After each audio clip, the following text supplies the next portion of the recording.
Let it be a Nick and Jane, and let it be a Mr. Smith, a banker of Nick and Jane. They both keep their money in his bank.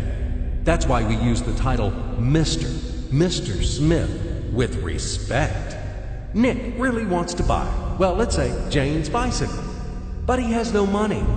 More precisely, he has money, but not enough, only $10, while Jane wants $100 for her precious bicycle. That's a problem. What should Nick do? Well, this bicycle is so desirable.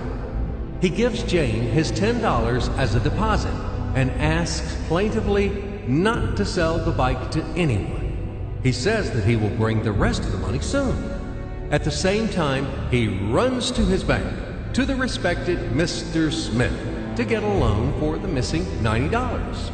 As ill luck, Mr. Smith has no money at this moment, but he knows perfectly about $10, which Nick gave to Jane. And where will Jane bring his money to? That's right. She will put these $10 in her lovely bank to the same Mr. Smith. Therefore, Mr. Smith asks Nick to come back tomorrow in the hope that tomorrow he will get these $10. And everything happens this way. The next day, Jane brings $10 to the bank. The bank provides Nick these $10 on credit.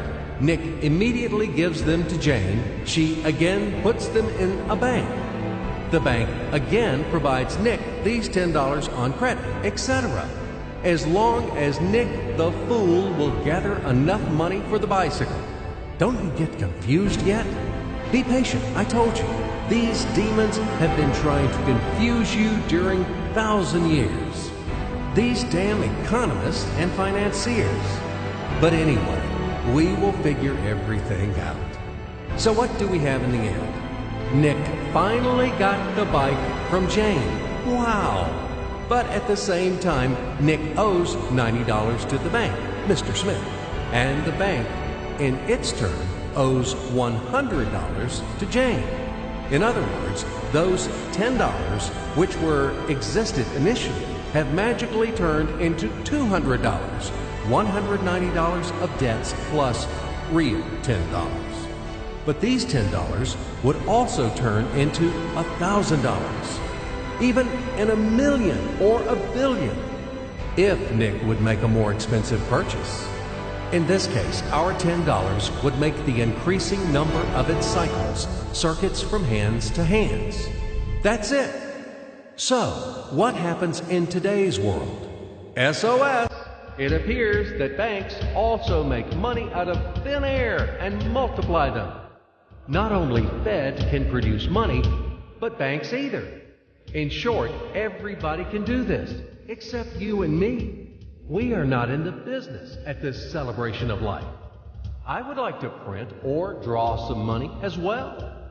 In fact, these banks multiply money without any control. And we're still wondering why the banker lives better. What are naive fools are we? Now it is clear why.